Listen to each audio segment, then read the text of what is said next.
Okay, so it is December the 4th, and I only just now remembered that I'm going to be doing my Christmas light earrings every day for the month, like the last 2 years since I made them, and I completely failed to do that the last 3 days. But it's starting today.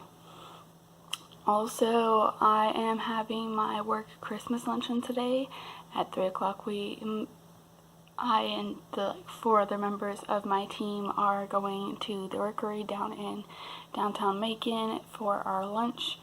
I'm going to try and go a little bit early to try and figure out the whole parking situation. I've been told that parking is fairly limited because it's downtown, but that there are parking meters, and I have never had to experience the lovely joy of dealing with parking meters before, so it's going to be a lovely time figuring that out.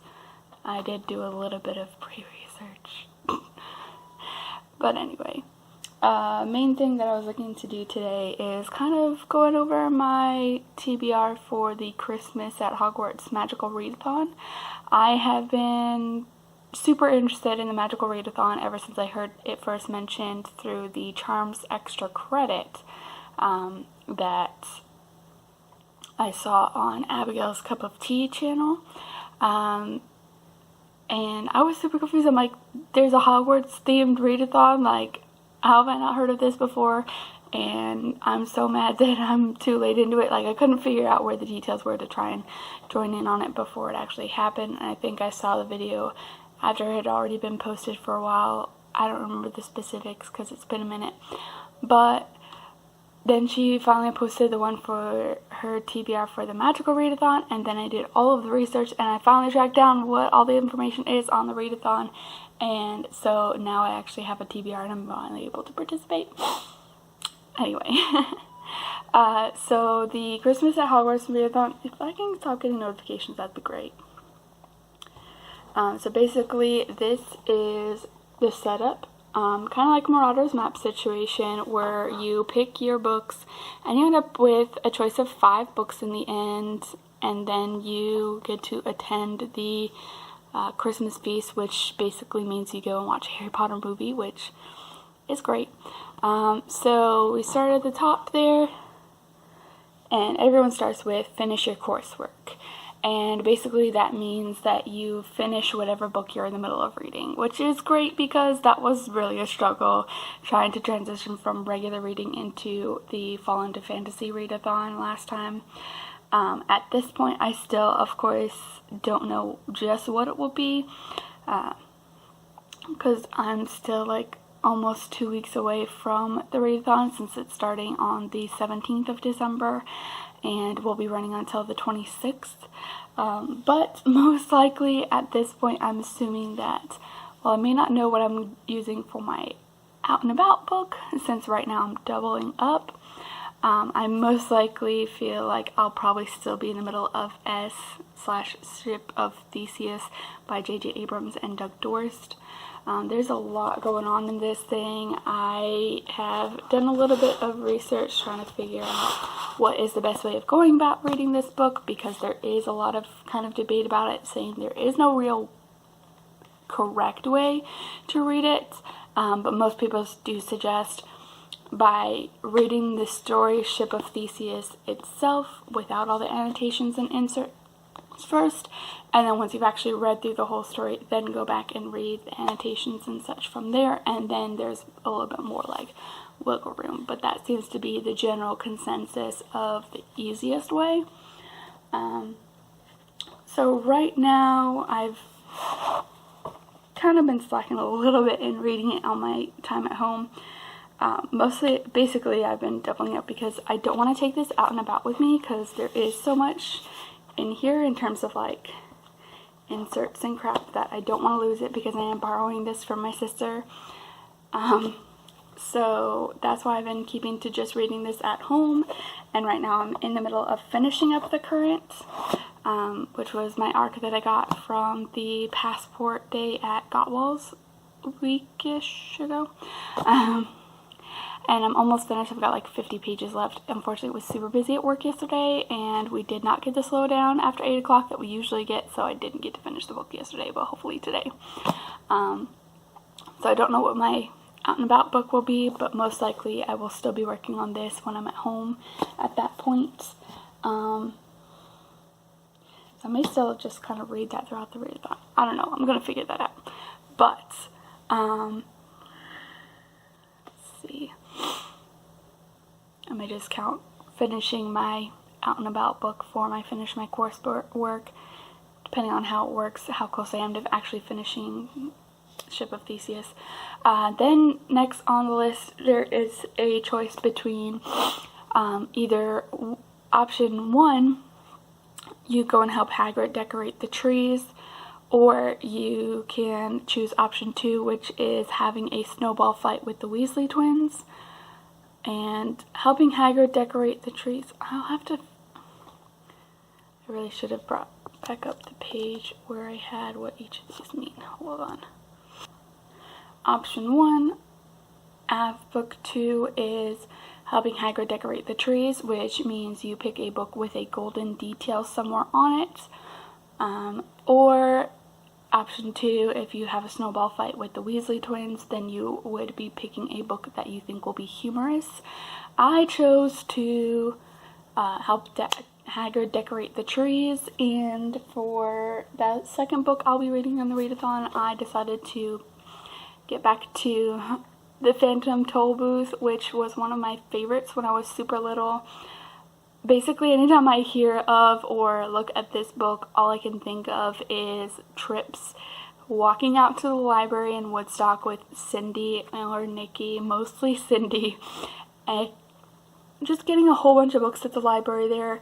My sister Cindy is completely one of those people who would go to the library all the time, and literally she is the reason why you have a limit of how many books you can get at the library, pretty much. I mean, she's one of those people that regularly would check out about 15 to 20 books, it seemed like. At the time, we would genuinely bring like a rolling backpack with us for all the books that we would check out.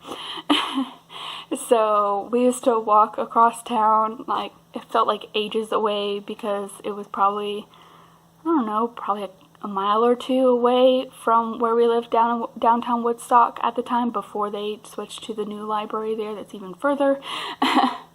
But I used to love those trips, walking about downtown Woodstock, going to the library, picking out books and stuff. And so this basically just brings all of that back to mind anytime I think of or see this book. So I'm excited to reread it because I haven't looked into it in ages. I ordered this off of Amazon right around the time that we moved to this apartment because I desperately needed a reread of it. So I'm very excited to get back to it and refresh my memory. So then book 3, everyone comes back together on the map to visit the 3 broomsticks, and for book 3, that means you would pick a book that should only take you about a day or an evening basically to read. So pretty much a very short book. And so I decided to go with pretty much the shortest book that I could find that I haven't already read before, that I was excited to get to, and ended up going with Beauty by Susan Wilson. I don't remember a whole lot about this. I think I got this based off of a recommendation from a Clockwork reader, so Hannah. I know that it's basically a modern retelling of Beauty and the Beast, and it kind of reminded me of, I think it's an LDS movie that they did, which was a modern retelling of it that I've watched before that I liked, and it gave me some serious flashbacks to that from what I remember her saying about it, and kind of the general synopsis of it kind of reminds me of it.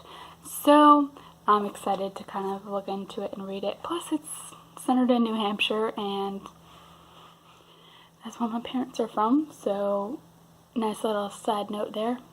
So yeah, I chose to get this one. This is literally right about 200 pages. So exactly 200 pages with the epilogue. So it should be really quick and easy to read, especially with it already also being so small and skinny. So that's where I chose that book. Then book number 4, there are 3 choices to go from. Option 1 for book 4 is Exchanging Presents in Your Common Room, which basically means to pick a book featuring or about friendship. Option 2 is Sneaking into the Kitchen to gift Dobby some socks, which was basically picking a book with a item of clothing on the cover. And option 3 for book 4 is to attend the Yule Ball. I can't speak. And for the Yule Ball, you would pick a book you've been preparing yourself for, whether it's something that you've been kind of anxious to get to. Like for me, that would have been like Lord of the Rings or something there, because the universe is just so big that it's just kind of intimidating for me to be like, okay, I'm kind of nervous about getting into it. Same thing happened with like Hitchhiker's Guide to the Galaxy. But anyway, for book 4 for me, I have decided that I was going to go Exchange Presents in the Common Room. So my book about friendship I chose was to technically reread Perks of Being a Wildflower by Stephen Chbosky. I have read this before, just before the movie came out or just afterwards on an ebook copy, but I've always kind of wanted an actual hard copy as well, because it was so good. And so I finally managed to grab one. I think I grabbed this at the library sale this fall up in Cobb County, so I am excited to actually read a proper copy of it because I haven't read or watched it in a minute. So also a little quickish read there. How long is this one actually?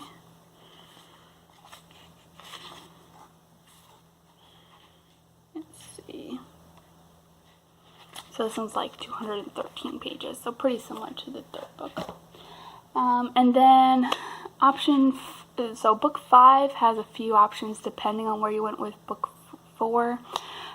So if you chose book 4 as, so basically for book 4, if you chose to I need to get my mind straight.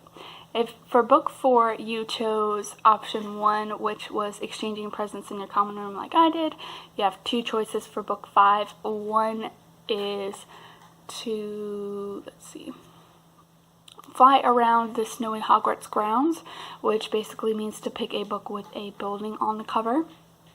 Or option 2 for book 5 is if you wanted to put on your knitted Weasley sweater from Molly Weasley, basically meaning to pick a book with parents present in the story or with a focus on family. And that's basically what I chose to go with, is the Weasley sweater. It is a little bit, tiny bit of a stretch-ish, but not really. For the parents present / focus on family, I chose to do Pay It Forward by Catherine Ryan Hyde. I have seen the movie a couple of times, first off in school, but I also have really enjoyed it and have my own copy of the movie. I hadn't actually been too aware that it was also a book there as well, but when I noticed this at the library sale, I went ahead and nabbed it. So I am also excited to get to reading that because it is such a good story, and it does have the mom as one of the central characters there, so definitely qualifies for present family if it's as similar to the movie as, expected, hoped, I guess. So continuing on from there, if for book 4 you chose to go to the kitchen and give Dobby socks, you have 2 options from there. Option 1 is putting on the knitted sweater from Molly Weasley, that was already mentioned. Option 2 is to bring a festive treat to Hedwig in the Owlry, which means to basically pick a book with an animal on the cover or in the title or in the name of the series, just somewhere having an animal incorporated in. So those are those two, and then, oh wait, no, I skipped around here, hang on. I messed up a little bit. So option 2, if you went to bring stuff to Dobby in the kitchen, is not the owlry. It's actually using the invisibility cloak to sneak into the kitchens. Somehow I missed that on my list here. And for that, oh no, I just forgot to put the space. Okay, so using the invisibility cloak to sneak into the restricted section basically means to pick a banned book. I am actually fairly short on truly banned books in my library. I mean, I have like Harry Potter, but that's about the extent of it. I couldn't really see any others that were really banned. There was a lot of like challenged books like Hunger Games and such that were on there, but nothing that was truly showing as having been a banned book, so that's why I kind of shied away from that one, because I just didn't really have something there. And then for the last two options, if you went to the Yule Ball, then you had the choice between going to the restricted section or going into the Owlry to give a festive treat to Hedwig with the animal book there. And then last but not least, once you get through the 5 books, then you get to go to attend the Christmas feast and you watch a Harry Potter movie of choice. And since Ed and I always pretty much marathon the movies the week up to Christmas / between Christmas and New Year's, depending on schedules, that's basically what we're looking at. I'm excited. Magical Readathon Christmas at Hogwarts starts on December 17th. It runs until the 26th. I'm pretty excited, ready to get into it. Hopefully my schedule will be a little bit lighter than it was going into the Fall into Fantasy Readathon. I don't know exactly how well it'll go, but we're gonna see. I do mostly have shorter books here, so hopefully it'll go well. So more or less, this is my lovely TBR list for the Readathon. Yeah. So that's basically it for today, just kind of sharing that information. Now I get to go chill, figure out how I'm gonna set up everything for the day before I go meet everyone at the Rookery and get to experience that for the first time. I've heard some great things about the Rookery. I know they're centered kind of on like burgers, milkshakes, which is good, even though technically I was kind of hoping for going for the steak like I did last year for the Christmas luncheon at Cheddar's, but it's whatever. It still sounds great. So hopefully parking will not be a nightmare.